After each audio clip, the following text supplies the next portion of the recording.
अऊज़ुबिल्लाहिमिनश्शैतानिर्रजीम बिस्मिल्लाहिर्रहमानिर्रहीम अल्हम्दुलिल्लाहि रब्बिल आलमीन व सल्लल्लाहु अला मुहम्मदिन व आलिहि तय्यबीन अत्ताहिरीन अल मासूमीन।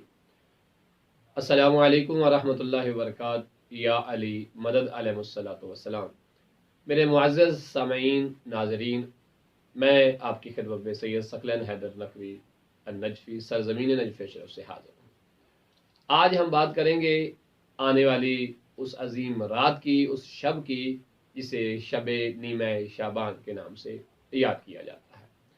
शब नीम शाबान यानी 15 माह मुअज़्ज़म माह शाबान की वो रात कि जिस रात की बहुत ज़्यादा खसूसियात हैं, और जिस तरह रिवायात में मिलता है कि शब कदर के बाद अगर कोई अफजल तरीन शब है तो वो शब नीम शाबान है।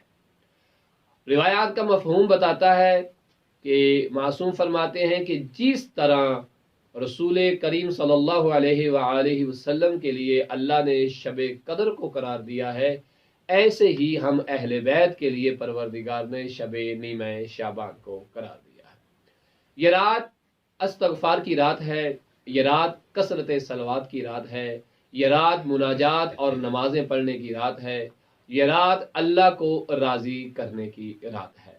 15 शाबान की रात के मुतालिक मासूमीन अलैहिस्सलातु वस्सलाम फरमाते हैं, बिलखसूस सरकार इमाम ज़ैनुल आबिदीन अलैहिस्सलातु वस्सलाम जो खुद ज़ैनुल आबिदीन हैं, जो खुद सईदुस साजिदीन हैं, वो फरमाते हैं कि जो शख्स 15 शाबान की रात जागता है, अहयाए लैल करता है, सोता नहीं है, शब बेदारी करता है, ये दिल जो बेदार है शब नीम शाबान में, ये दिल उस दिन भी मुनव्वर और बेदार ही रहेंगे कि जब बाकी तमाम दिलों को मौत आ जाएगी।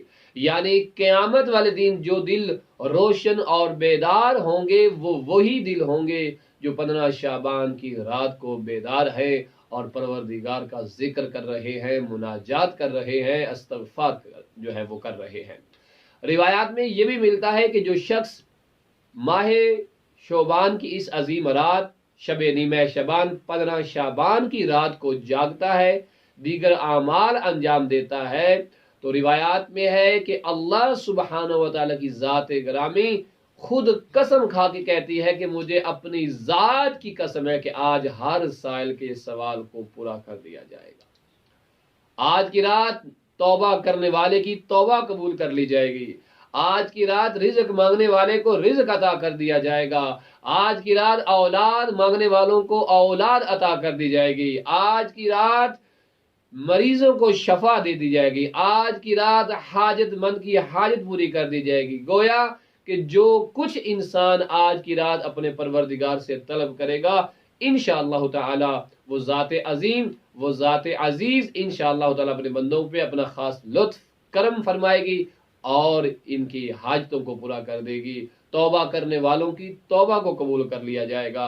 तो मैं मुल्तमिस हूँ कि आज की रात के जो आमाल हैं वो ज़रूर अंजाम दिए जाएं। अगर ज़्यादा आमाल अंजाम ना भी दे सके तो कम अज़ कम रात जागिए, इस्तग़फ़ार सलवात का सहारा ज़रूर लीजिए और अपनी आक़िबत को, अपनी आखिरत को, अपनी कब्र को रोशन कर लीजिए ताकि खुदा की बारगाह में हम सुरखरू हो सके। और बिलखसूस चूँकि 15 शाबान की रात इमाम ज़माना अलैहिस्सलातु वस्सलाम की विलादत व सआदत की रात भी है, तो इस रात की अहमियत को और चांद लग गए कि जब नरजिस खातून और इमाम हसन अस्करी अलैहिस्सलातु वस्सलाम का ये पुरनूर चांद, ये पुरनूर वजूद इस दुनिया में आया और आने की रात 15 शाबान की रात है। तो 15 शाबान की जहाँ बहुत सारी खसूसियात हैं, वहाँ अपने बच्चों से और मोमिनीन के हल्का में जो है एक महफिल का इनेकाद किया जाए, जो महफिल ख़ास हो जिसका ताल्लुक़ सरकार इमाम ज़माना अलैहिस्सलातु वस्सलाम के साथ हो। और इंशाअल्लाह ताला हम लिंक दे देंगे डिस्क्रिप्शन के अंदर जिसमें हमने मखसूस आमाल ज़िक्र किए हैं कि जो आमाल आपने शब नीम शाबान यानी 15 शाबान की रात को अंजाम देने हैं। अपनी दुआओं में हमें आपने खसूसी याद रखना है और इंशाअल्लाह आप हमारी दुआओं का हिस्सा होंगे, करबला में भी और सरज़मीन नजफ़ अशरफ में। अपना बहुत सारा ख्याल रखिएगा। हमें दीजिए इजाज़त। फ़ी अमानिल्लाह। अल्लाह हाफ़िज़।